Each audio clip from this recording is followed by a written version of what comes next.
Welcome, NBA Tip-Off Show, powered by WagerTalk.com, and we are live on Monday, November the 27th, live every weekday this week, 4 p.m. Eastern, 1 p.m. Pacific, and of course, you can replay and watch 24/7 here on WagerTalk TV anytime you'd like. And I am joined by three of the best NBA cappers at WagerTalk.com: Ski Prophet, Prop Master Andy Lang, and Jeff Michaels. And we got only 5 games, guys, on the board. So we're going to go around, get a big game breakdown for everybody, and then circle best bets as well the second round. So, Ski, let's start it off here. Big weekend of football is over. Time to start focusing on the hardwood. And Monday night, you're going to look at a little something out in the altitude. Pelicans Jazz. What do you got for us for a big game breakdown? Yeah, I haven't been focused much on football anyway. You guys can, do your damage in that football. I'll focus on the hardwood. But for this game, I like a lot of different things. These teams just played the other day, and the Jazz got the best of the Pelicans. That was a game that was played without Zion.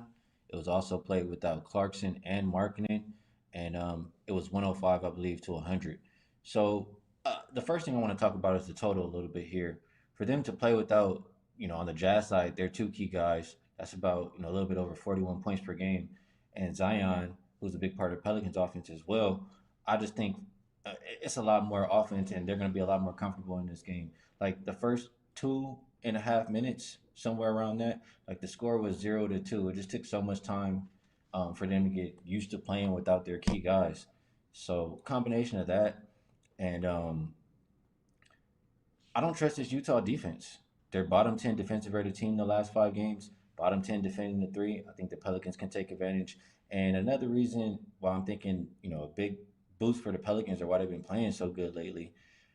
I forget exactly when, but it was over a week ago or a little around a week ago. They had a players only meeting, and they were just addressing how they're going to be attacking this season. They had guys, doing their own thing. They want to come together and everybody be on the same page.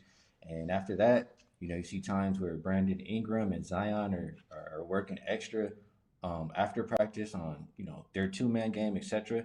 And that's made things a lot more better offensively for the Pelicans. They've already been good defensively. They've already been number one defending the three. They've now covered 6 of their last 7 games. And I think this is a spot where they can get some revenge. That last spot versus the Jazz, it was Pelicans on the back to back versus the Jazz on 2 days rest. And the Pelicans simply just ran out of gas at the end. This game, Pelicans will be focused and, won't take their foot off the gas at the end of this one.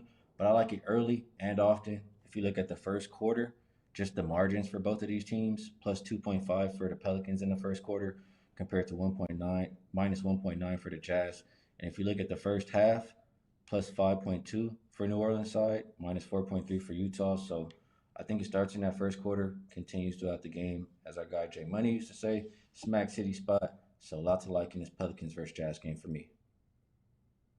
Yeah, Pelicans really were as hot as anybody in the NBA, of course. They were not only on that 5-1 straight up run, but they only lost by 1 point against Minnesota, but they were a perfect 6-0 ATS until that loss on Saturday against the Jazz. But they will get a chance for quick revenge here tonight at 9 o'clock Eastern. Checking the Wager Talk live odds screen.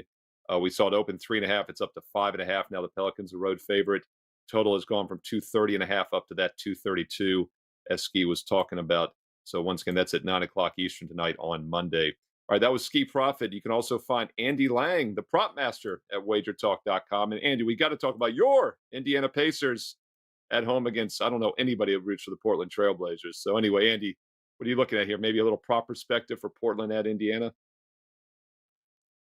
Most exciting team in the NBA right now, Steve. My Indiana Pacers. I don't think we've said that in maybe ever. So, no, they are. If you haven't had a chance to watch them, their games are just so much fun to watch. There's never a dull moment. So, you're looking at this game, and they are a 12-point favorite, and it does make sense. Portland's just not a good team right now. Over under is 241. And these the Pacers, their games have been going over. But you look at the Portland side of it, and Portland games have been fairly low scoring. So the Pacers are going to have to really, really push the pace in this one.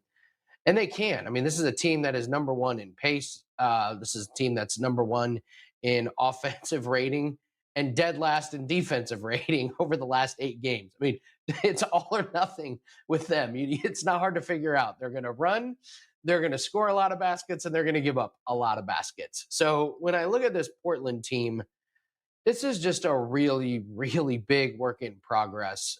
Scoot Henderson is very, very raw, and they're just going to have to work with him the whole season. I'm just not really sure what he's going to be able to, to contribute. I mean, he finally came back from his break. Like I don't know, they called it an injury. I wonder if he just needed to take a little bit of time off and try and settle him down. Came off the bench, 27 minutes, only 13 points. But here we go again, 5 fouls. Just I've never seen a guard always in foul trouble. And so it's something that the Trailblazers are constantly having to deal with. I love that they went out and got Malcolm Brogdon.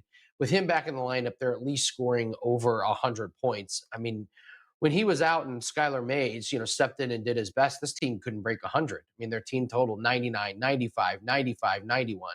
Well, finally, they're over 100 at 107, 105, 102. I just think the Pacers are going to hand it to them tonight, and I would lay this 12 points. This is a Trailblazers team that played yesterday against Milwaukee. They had a lead, blew it. They lose 108, 102. This is kind of the stretch of a long road trip. They're going to be on the road till next Monday. And you look at this Pacers team, and they didn't play over the weekend. They only played on Friday. And what they've done against these bad teams is they've really hammered them. Detroit, they beat 136, 113. When they played San Antonio, they beat them 152 to 111. Utah, they beat 134, 118. Washington, 143, 120. So when they get a chance to take advantage of these bad teams, they seem to do it. Kind of reminds me of the Dallas Cowboys in the NFL. They really, really take care of business against the bad teams. It's a big number. I just think the pace is going to be too much for a Portland team that struggles to score. They're off a back-to-back. The pace in the offense should overwhelm. I like the Pacers to kind of pull away late and win by this 12-point margin. And by the way, as we're doing this show live right now at 4 o'clock Eastern on Monday, the WagerTalk live odds screen is lighting up. We've just seen a money move on the over in this game. It went from 240 up to 241. So across the board, lighting up on the total here. Nothing on the side, though. Pacers are still a 12-point favorite. So I don't think it's an injury information thing at 4 o'clock Eastern. It's just some money coming in on the over. And the Pacers, as Andy said, have just been a pure over play all season. Now 14-1 over, including 12 straight. But we're going to test how bad this Pacer defense is tonight because Portland is dead last, both offensive efficiency rating and field goal percentage shooting efficiency. So be a very interesting matchup. But Andy's right. They've been blowing out bad teams, and Portland definitely qualifies as a bad team tonight. So he say take his Indiana Pacers and lay the 12 tonight at 7 o'clock Eastern. All right, Jeff Michaels, your Cleveland Cavaliers are not playing tonight, so we're going to have to find somebody else to talk about. Let's do one of the games we haven't touched on so far. We've got about 3 other ones remaining. Let's look at the late nightcap here. Denver Nuggets, the defending world champs, against the LA Clippers. Fun game to talk about here. Harden and company. Are they starting to right the ship? How are you playing this one tonight? Yeah, it sure seems like things are starting to turn around for both teams, actually, and one in a bad sense and one in a good sense. Denver's looks like waiting for the day that Jamal Murray comes back from injury. I mean, you look at what they've done since he's been out.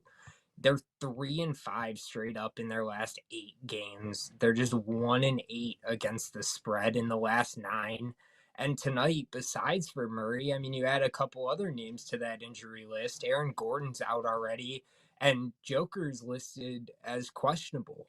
I haven't seen an official ruling on, his game time decision yet, obviously, with the late night game. But this game did move from -5.5 for the Clippers when it opened, and now they're sitting at -7.5 at this point. So I don't know if there's a little bit of an assumption there that Joker may not be playing, but they are coming off a back-to-back too, so it could be a rest spot almost. I know we can't really use that terminology anymore, but as for the the Clippers, I mean, maybe they are clicking in with James Harden now finally. There was definitely some concern at the beginning run there, but you have Russ stepping up at one point and voluntarily sitting on the bench to, change the mentality of that team and to get Harden to click a little bit better. And, Harden actually looks like he's accepting his role for the first time in a long time with this kind of role. I mean, you look at what he's done recently. He's got 17 assists and only 16 field goal attempts. So he's making, he's making the best of the situation and he's running with it. Denver's defense has struggled, 49.5% shooting allowed in the last 5 games. Clippers have stepped up defensively, holding teams to 42.2%. And, this really stood out to me. Denver is 2-12 against the spread with Malone as their head coach, playing on the road after they cover a double-digit spread. So they run an 0-8 ATS run. They come back in their last game last night and cover a double-digit spread. They're actually losing that next game on the road by 7 points per game. So it's putting it right there, and they've struggled all year on the road. 1-8 ATS on the season for Denver on the road. So I'm weighing the points with these Clippers tonight, and I think they get it done at home here. Yeah, and as you mentioned, really could be a shorthanded Denver team, Jeff. Aaron Gordon and Jamal Murray, of course, both out for sure. And Jokic is questionable with the low back pain. But if you look at 1:30 Eastern a couple hours ago, side moved up a couple points from around 5-7, and then the total dropped a couple points down as well right at the same time. So I think that was probably an indication that somebody out there thought that Jokic is probably not playing tonight, even though he's listed as questionable. So we'll see how this plays out. It is the late game at 10:40 Eastern tonight. And these teams played just a couple weeks ago, 13 days ago, and Denver got the best of the Clippers by 3 in Denver. But keep in mind, Clippers were 0-4 straight up in ATS the first 4 games with Harden. That was actually the 5th game, the first time they covered with Harden. They've gone 3-3 ATS the last 6 and 4-1 straight up the last 5 since. So we'll see if they're turning things around in LA. All right, that's 3 of the 5 games on the board tonight, big game breakdown style. Let's circle back around here and find out some best bets. First, I want to remind everybody real quick, instant $15 discount this week with promo code 15OFF3 on any 3-day package from all cappers at WagerTalk.com. That's 15OFF, the number 3. 15OFF3 gets you an instant $15 discount on any 3-day package. You can use it for multiple cappers. Great way to try out and sample some service this week at WagerTalk.com. And one of those guys I would recommend trying it on, as he mentioned, doesn't do a lot with football. He is a basketball expert, Ski Profit. Ski, let's come back. Your LA Lakers are playing tonight. We didn't talk about that game. Do I dare see if you use that as a best bet, or do you got something else you want to look at? I absolutely will not use that as the best bet. And I wanted to talk about another game that we didn't talk about, but I didn't get to the window with that one quite yet, so I won't. So for my best bet, I'll go back to the game that JM was talking about, Denver and Clippers, but I'll look at the total. You do have a Denver team on the second of a back-to-back without Gordon. Jokic questionable. Wouldn't be surprised to see him sit. But regardless of his status, I just think the way that the Clippers have been playing lately, for one, we'll start there. It hasn't been winning with their offense. It's been their defense. Number 1 defensive rated team in the last 5 games. They've gone under 7 games in a row. You look at when these teams play, the last 5 meetings in LA have gone under. The Nuggets, I believe this is on the road, 7-2 to the under. So all of these things just kind of line it up for me to see it as a lower scoring game. You do also have the Clippers top 5 defending the perimeter on the season. So I'll go under the 219. I will like it probably a little bit more if Jokic doesn't play, but regardless of his status, I'll still take it. Ski Profit saying play that under. And look at Ski, man. Now there's 5 Hall of Famers on the court at one time with Ski Profit in that photo. I love it. Ski Profit. Check him out at WagerTalk.com. Let's look at the prop master, Andy Lang. Andy, you went with a rare side selection, actually, in the big game breakdown. I like that with your Indiana Pacers. Let's get back to some prop action. What's a prop you're looking at for tonight? I like Obi Toppin to go over his point total. ESPN Bet has it at 10.5. Most others have it 11.5. So try and get the best number on it. But Obi Toppin, man, I think he's really, really starting to figure out his role on this team. And right now, Aaron Nesmith is questionable for tonight. I don't. He's missed it. He's missed games because of sore wrist. So even if Toppin starts or comes off the bench, I still think he gets there. So this is a guy who, at the beginning of the year, he went 6 straight games without going over his point total. But now we look at what he's done recently. He's had 15, 16, and 21 in his last 3 games. So he's really started to increase his point total. And his shooting has been really efficient. 6 of 8, 6 of 9, 9 of 16. He's attempted 16 3-pointers. He's hit 6 of those. He's hit all 4 of his free throws in the last 3 games.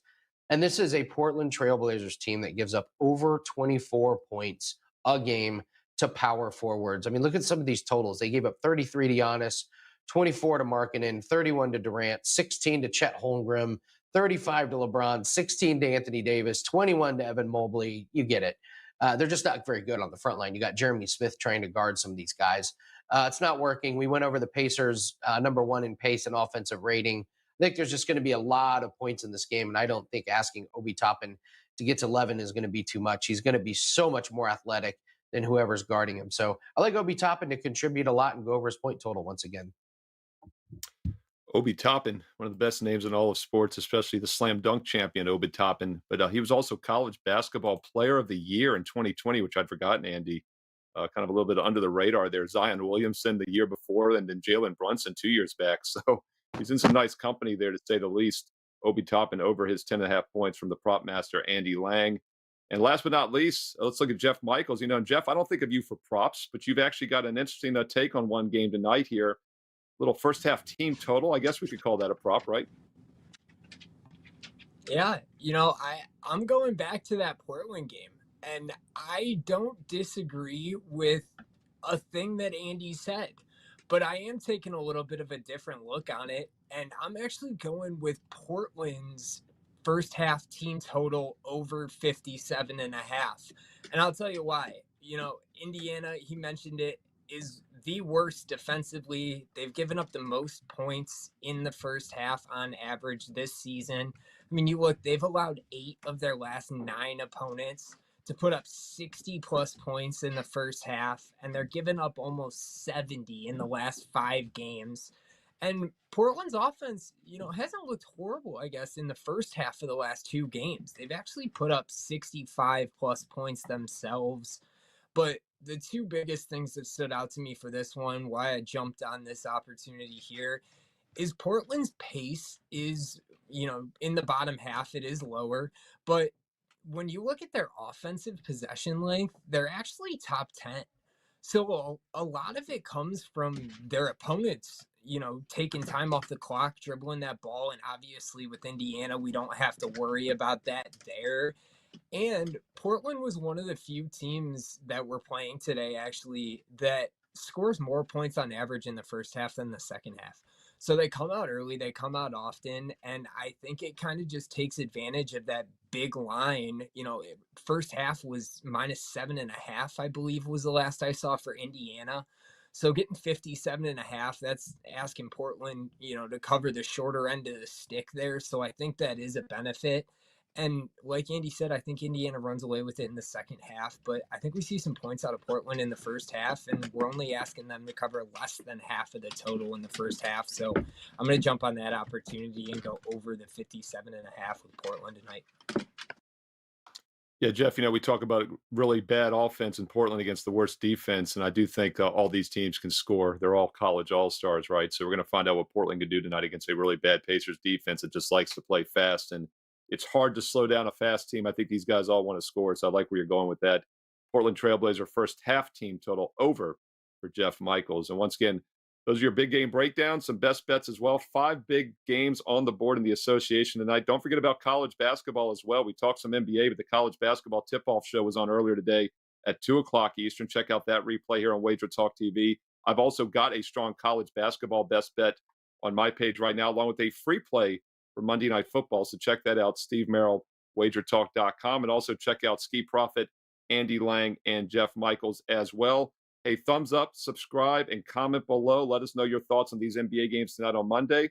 And we'll be back tomorrow on Tuesday, 4 o'clock Eastern, right again here on Wager Talk TV. Enjoy the games tonight, and best of luck, everybody.